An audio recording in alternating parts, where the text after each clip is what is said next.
Hello student, রীতি ক্লাসরুমে তোমাদের সবাইকে স্বাগত। আজকে তোমাদের সঙ্গে আলোচনা করব তৃতীয় শ্রেণীর দ্বিতীয় পর্যায়ক্রমিক মূল্যায়ন 2024 সালের রায়োমার্টিন প্রশ্ন বিচিত্রা থেকে অঙ্ক বিষয়ের মডেল কোশ্চেন নাম্বার যে 1 নম্বর সেটটি আছে, আজকে তারই সমাধান করে দেব। চলো আর দেরি না করে এবার দেখে নিই। প্রথমেই বলেছে সঠিক উত্তরটি বেছে লেখো। কদাগে আছে কোনো সংখ্যাকে 5 দিয়ে ভাগ করলে ভাগশেষ সর্বদা 5-এর উত্তর হবে। কদাগে আছে দুটি বেজোড় সংখ্যার যোগফল সবসময় জোড় সংখ্যাই হবে। এবার দেখো কদাগে একটি চিত্র রয়েছে, চিত্রটিতে ত্রিভুজের সংখ্যা কটি। দেখো প্রথমে যদি মাঝখানে দাগটা না থাকে তাহলে এখানে আমরা একটা ত্রিভুজ পাবো, আর মাঝখানে দাগ দিলে আবার দুটো ভাগে ভাগ হয়ে গেল, মানে দুটো ত্রিভুজ মোট। তাহলে প্রথমে একটি আর মাঝখানে একটি একটি করে দুটি, মানে তিনটি। এবার দেখো বলেছে জোড় সংখ্যাগুলো সর্বদা ড্যাশ দ্বারা বিভাজ্য হয়, 2 দ্বারা বিভাজ্য হয়। 3 অঙ্কের বৃহত্তম সংখ্যা মানে 999। এবার 2 দাগে বলেছে শূন্যস্থান পূরণ করো। কদাগে আছে কোনো সংখ্যাকে 0 দিয়ে গুণ করলে গুণফল উত্তর হবে 0ই হবে। এবার দেখো খদাগে ভাজ্য সমান সমান ড্যাশ গুণ ড্যাশ যোগ ড্যাশ লিখে নিই। দেখো এটা যদি ভাজ্য হয় তাহলে এটা হবে ভাজক, তাহলে এটা হবে ভাগফল, আর শেষে থাকে ভাগশেষ। তাহলে দেখো এখানে আমাদেরকে ভাজ্য সমান দিয়ে দিয়েছে, মানে ভাজ্য দিয়ে দিয়েছে। তাহলে আমরা জানি যে ভাজক ইন্টু ভাগফল যোগ ভাগশেষ। আমরা ভাজক সঙ্গে ভাগফলের কি সম্পর্ক হয়? গুণ সম্পর্ক হয়, আর ভাগশেষ তারপর যোগ হয়, মানে যোগ সম্পর্ক। তাহলে এখানে হবে ভাজক, এটা হবে ভাগফল যোগ ভাগশেষ।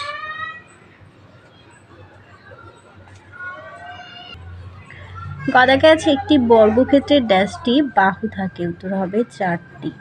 পরেরটি দেখো একটি বক্ররেখা রয়েছে, মানে বাঁকা রেখা রয়েছে, এটি বলেছে এটি হলো একটি ড্যাশ রেখা, এটি হবে বক্ররেখা। আর উমদাগে আছে 2 অঙ্কের ক্ষুদ্রতম সংখ্যা হলো 2, 1 লিখে 0 মানে 10। এবার ভাজ্য ভাজক ভাগফল ভাগশেষ নির্ণয় করতে হবে। দেখো 5 নং 45, 5 থেকে 3 ছোট, তাহলে এখানে একটা 0 দিয়ে আমরা 0 দিয়ে 3 নামিয়ে দেব। তাহলে দেখো আর যাবে না, তাহলে আমাদের উত্তর, আমাদের ভাগফল এসে 90 আর ভাগশেষ হচ্ছে 3। তোমরা কিছু সূত্রটা দেখলে দেখো একটু মিলিয়ে, ভাজ্য সমান হচ্ছে ভাজক ইন্টু ভাগফল যোগ 3। তাহলে 5-এর সঙ্গে যদি 90 গুণ করো তাহলে হবে 450, আর ভাগশেষ হচ্ছে 3, যোগ করো দেখবে 445 আসবে। তাহলে এখন আমরা তাহলে লিখবো যে ভাজ্য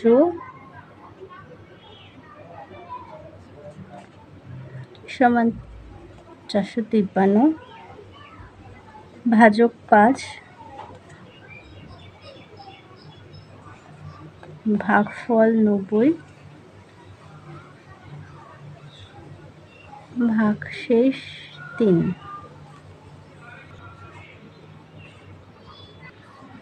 পরের অঙ্কটি দেখো, বলেছে যে 2 দ্বারা বিভাজ্য সংখ্যার শেষ অঙ্কটি কি কি হতে পারে। দেখো 2 দ্বারা বিভাজ্য যেমন 5 দুগুণে 10, 10-এর 0, 6 দুগুণে 12, 12 2, 7 দুগুণে 14, 14 4, 8 দুগুণে 16, 16 16 6, 9 দুগুণে 18,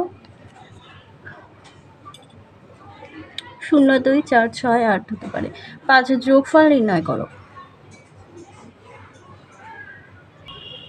দেখো তোমাদের যোগটা ছিল এইরকম, দেখো যোগ করে দেখি কত হয়। 0 0, এখানে দেখো 0 0 আর 5, তাহলে 5 নেমে যাবে।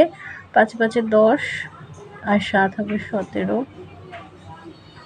175 পয়সা। আর এদিকে দেখো টাকা যোগ করলে কত হয়,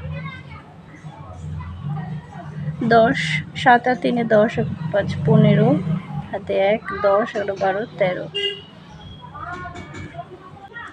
এবার দেখো আমরা জানি 100 পয়সায় হচ্ছে 1 টাকা, তাহলে এখানে দেখো 100 পয়সার থেকেও বেশি রয়েছে, মানে 175। তাহলে এখান থেকে 100 পয়সা এদিকে চলে যাবে। তাহলে 135 যোগ 1 টাকা 75। পয়সা, এটা হয়ে যাবে 136 টাকা 75 পয়সা। পরের অঙ্কটি দেখো, 6 দাগে বলেছে প্রদত্ত চিত্রটিতে কটি বর্গক্ষেত্র আছে। দেখো আমরা জানি যে বর্গক্ষেত্র 4টি বাহুর সমান। তাহলে দেখো প্রথমে যে মাঝের দাগগুলো না থাকতো, তাহলে দেখো 4টি বাহুর সমানে একটি বর্গক্ষেত্র পেয়েছি। তাহলে একটি বর্গক্ষেত্র পেলাম, মানে 1 যোগ করে দিলাম। এরপরে দেখো মাঝখানে দাগ দেওয়ার পরে 1 2 3 4, তাহলে 4 পেলাম। এরপরে দেখো আর কিন্তু থাকে না, কারণ 4টি বাহু সমান হতে হবে। তাহলে এখানে 4টি বাহু সমান, এখানে 4টি আর টোটাল 1টা, তাহলে হলো 5টি। চলো এবার পরের ছবিটি এঁকে দেখি। তো আমরা যদি স্টার্ট থেকে দেখি, প্রথমে স্টারটা দেখো এখানে ছিল, মানে তারাটা এখানে ছিল, তারপর 1 ঘর নেমে গেল, তারপর আরেক ঘর নেমে গেল, তাহলে এখন তারাটা নিশ্চয়ই এখানে হবে। তাহলে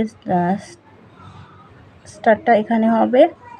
যদি স্টার এখানে যায় তাহলে এই আয়তক্ষেত্র যেটা আছে সেটা এখানে চলে আসবে, আর বৃত্ত এখানে আসবে, আর ত্রিভুজ নিচে চলে আসবে।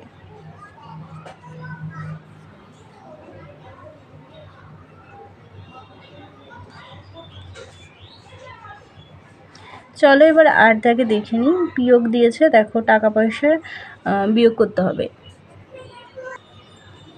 দেখো তোমাদের বিয়োগটা ছিল এরকম, দেখো উপরে বলেছে 100 টাকা 25 পয়সা থেকে 55 টাকা 75 পয়সা বিয়োগ করতে। উপরে দেখো 25 পয়সা আর নিচে 75 পয়সা, উপরে ছোট নিচে বড়।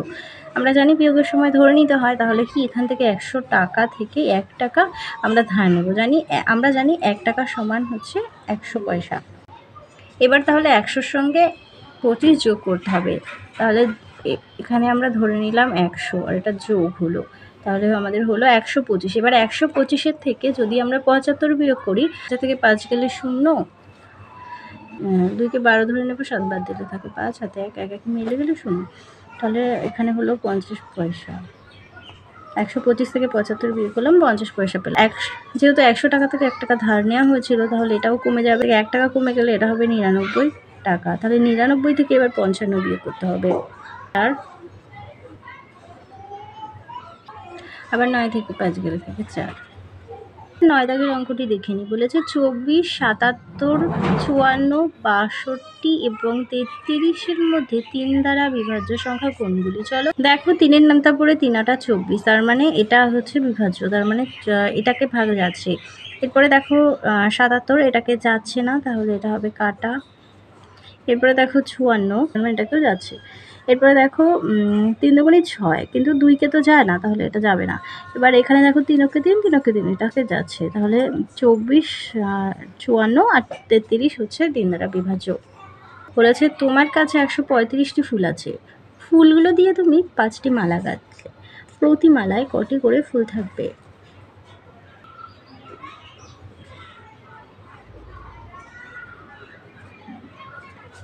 প্রতিটি মালায়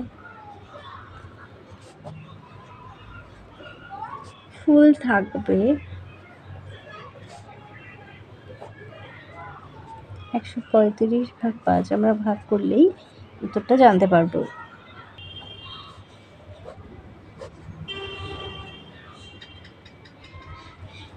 5 দুগুণে 10, 5 7 35।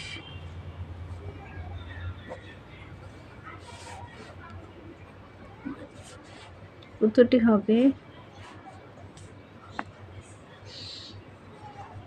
প্রতিটি মালায় 27টি করে ফুল থাকবে।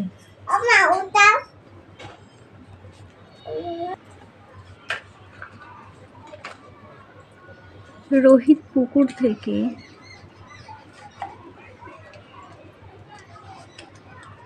6টি মাছ ধরেছে,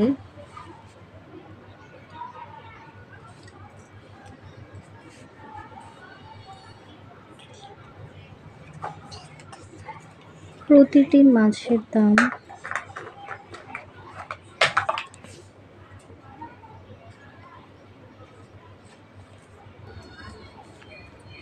150 টাকা হলে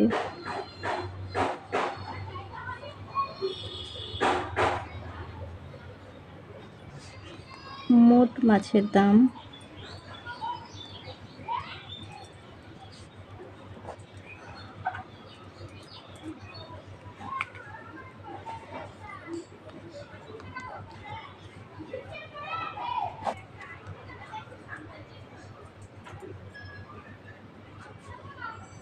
শূন্য শূন্য 5 হাতে 0 হাতে 3 6 7 9।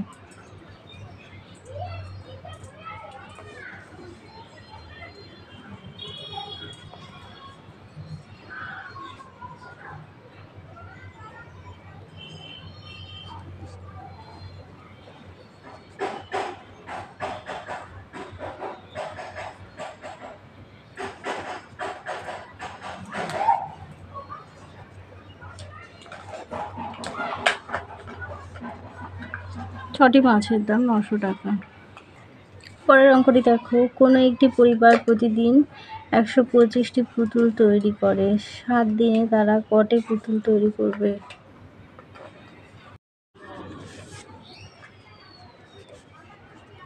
একটি পরিবার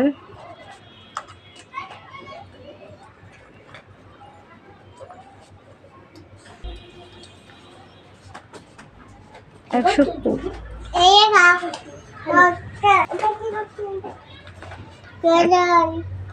125টি পুতুল তৈরি করলে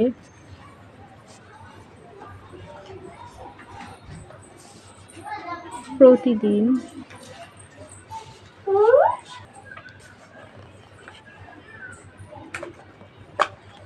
করলে 7 দিনে মোট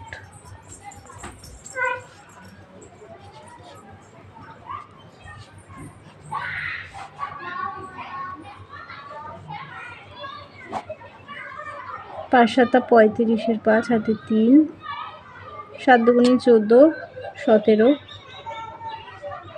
7 দুগুণে 14 আর 3 17 17 1 7 7 আর 1 8। উত্তর হবে 7 দিনে 875টি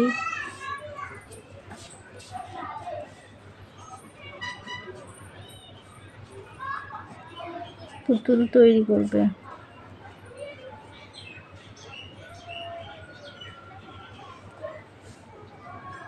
পরের অঙ্কটি দেখো, 812টি আপেল 8টি বাক্সের সমান ভাগে ভাগ করে রাখা হলো। প্রতি বাক্সে কটি করে আপেল থাকবে? কটি আপেল অবশিষ্ট থাকবে? 812টি আপেল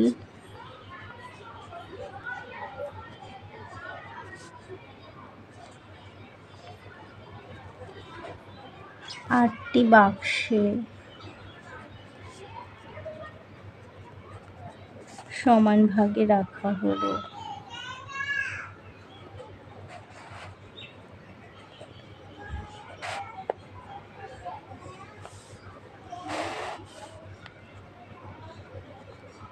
তাহলে প্রতিটি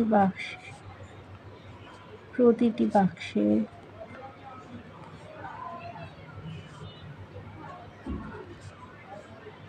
হবে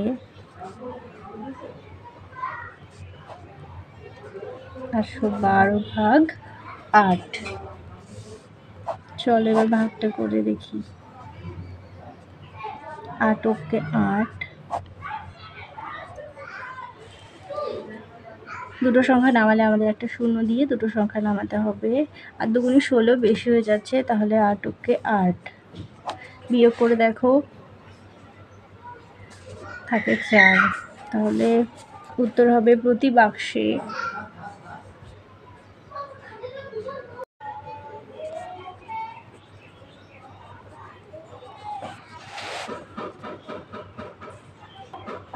তাহলে চলো তোমাদের 1 নম্বর মডেল সেটটি সমাধান করে দিলাম। আবারও 2 নম্বর সেটটি নিয়ে খুব তাড়াতাড়ি দেখা হবে।